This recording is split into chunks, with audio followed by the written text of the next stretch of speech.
All right, let's talk Scotland. In this explainer, we are diving deep into its epic, turbulent, and truly transformative history. We're talking misty hills, ancient tribes, all the way to the dynamic nation it is today. It's an incredible story of conflict, genius, and some serious resilience. So, how in the world did a land of, ancient, warring tribes become the modern nation we see today? That's the big question we're tackling. We're going to journey from the very first stone houses right up to the 21st century debates that are still shaping Scotland's destiny. So, let's start at the very, very beginning. Okay, Act 1. We're heading way back, long before the Saltire was even a thought. This was a land shaped by ice, and then, slowly but surely, by the hands of its very first people. You know what's really wild about this is the sheer amount of time we're covering here. Think about it. Around 4000 BC, you've got the first farmers showing up, building these permanent stone homes. You can still see them today at Skara Brae. It's incredible. Fast forward to the Bronze Age, and society gets more complex, more defensive. You start seeing all these hill forts pop up. Then comes the Iron Age, with these huge, mysterious stone towers called brocks. And then, the Romans show up. They march north until they basically hit a wall. Literally, Hadrian's Wall. And they called everything north of it Caledonia, home to these fierce inhabitants they couldn't conquer. So, after the Roman legions packed up and left in the 5th century, the map gets, well, a little messy. You've got 4 main groups all jostling for power. You had the Picts, who were the dominant force in the east. Then, coming over from Ireland, you had the Gaelic-speaking storied. They settled in the west, and yep, they're the ones who gave Scotland its name. Down south were the Britons, kind of the descendants of the Roman-influenced tribes. And over in the southeast, the Germanic Angles set up their own kingdom. For centuries, these guys would raid, trade, and fight, all for control of the land. So, how on earth do you forge one single kingdom out of 4 rival peoples? Well, sometimes all it takes is a common enemy. An enemy so dangerous it forces old rivals to team up. And that enemy? They came from the sea. Yeah, we're talking about the Vikings. Starting in the late 8th century, their longships just started appearing on the horizon. And these weren't friendly visits. The raids were brutal, they were relentless, they sacked monasteries, grabbed land, and set up their own settlements. But this constant external threat did something pretty remarkable. It forced the 2 major powers, the Picts and the Scotti, to finally stop fighting each other and focus on the real enemy. And this right here is the result of that unlikely alliance. Around the year 843, a leader named Kenneth MacAlpin, or Synod MacAlpine in Gaelic, did the unthinkable. He united the thrones of the Picts and the Scotti. He became the first king of a brand new combined kingdom, Alba. Now, over time, the Gaelic culture of the Scotti became dominant, and the name Alba slowly morphed into the Scotland we know today. This was the birth of the nation. But, forging a kingdom is one thing. Keeping it? That's a whole different story. For the next several hundred years, Scotland's very survival would be put to the test in a long, brutal struggle against its much larger, much more powerful southern neighbor. So what happens when a kingdom has no heir? Well, in a word, crisis. In 1286, King Alexander III dies suddenly. His only direct heir was his tiny granddaughter, Margaret, the Maid of Norway, but she tragically died on the voyage to Scotland. This left the throne totally empty, creating a massive power vacuum. And who was watching all this from the south? King Edward I of England, the Hammer of the Scots, who saw this as a golden opportunity to take control of the entire island. And into this chaos step 2 absolute legends. First, you have William Wallace. Now, he wasn't royalty, but he became a guardian of Scotland. He rallied the common people and won this just astonishing victory against a massive English army at Stirling Bridge.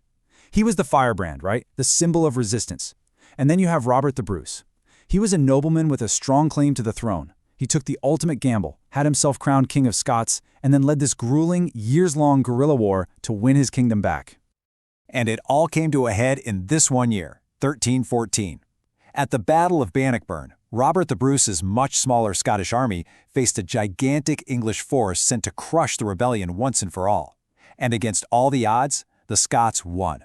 A stunning, decisive victory. This battle wasn't just a military win, it was the moment that secured Scotland's freedom on the battlefield. It proved that this nation could and would defend its independence. But hey, winning a war is one thing, winning the peace is another. So 6 years after Bannockburn, the nobles of Scotland sent this incredibly powerful letter to the Pope. The Declaration of Arbroath was just a masterpiece of diplomacy. It argued that Scotland had always been independent and that its people would never be subjected to English rule. It's got this famous line that just gives you chills. It is in truth not for glory, nor riches, nor honors that we are fighting, but for freedom, for that alone which no honest man gives up with life itself. Wow. So Scotland had won its independence. But history has this funny way of circling back, doesn't it?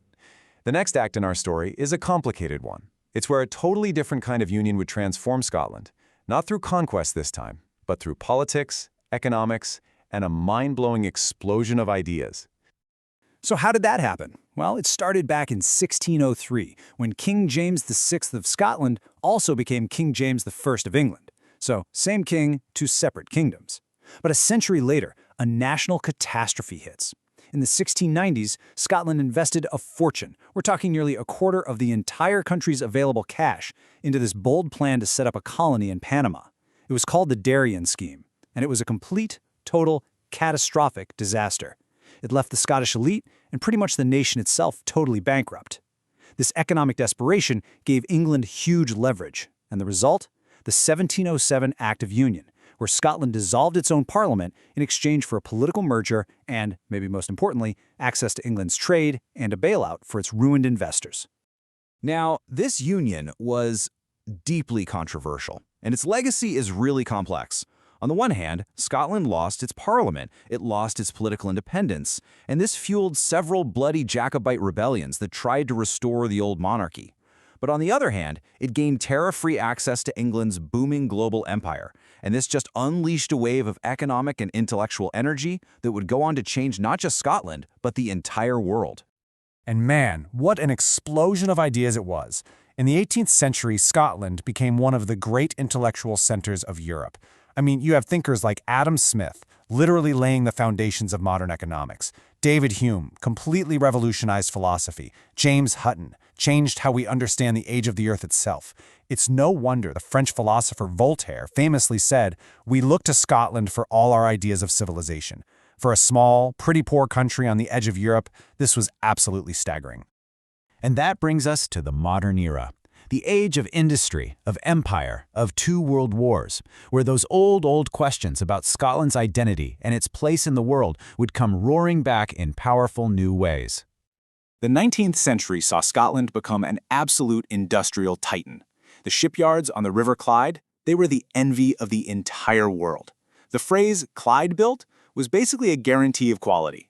Glasgow became known as the second city of the empire. But that heavy reliance on industry made the decline in the 20th century, especially after World War II, all the more painful. As shipyards and coal mines closed down, it led to mass unemployment and a real crisis of identity. And that economic upheaval really fueled the political one. The demand for more self-governance, for more control, just grew louder and louder. A first referendum on devolution back in 1979 narrowly failed to pass, but in 1997 a second vote passed with decisive support. And so, in 1999, for the first time in nearly 300 years, the Scottish Parliament officially convened in Edinburgh. This journey just kept going, leading directly to the 2014 referendum on the massive question, should Scotland become a fully independent country again? And this chart here shows you the result of that historic vote. On a huge turnout, nearly 85% of people voted, the Scottish people chose to remain part of the United Kingdom by a margin of about 55 to 45%. So while it was a decisive result, it also showed a nation that was deeply engaged and pretty evenly divided on what its constitutional future should be. Which brings us right up to today. From the Pictish kings of ancient Caledonia, through Wallace and Bruce, through the Union and the Enlightenment, to the Industrial Age and the era of devolution, Scotland's story is just one of constant transformation. It's a nation that has fought tooth and nail for its identity, that has literally shaped the modern world with its ideas, and continues to debate its own future. The only question left is, what comes next? I really hope you enjoyed that whirlwind tour through Scottish history. If you did, you should definitely check out our Quick Country Histories playlist for more. And hey, don't forget to subscribe to Notebook Summaries so you don't miss whatever we break down next. Thanks so much for watching.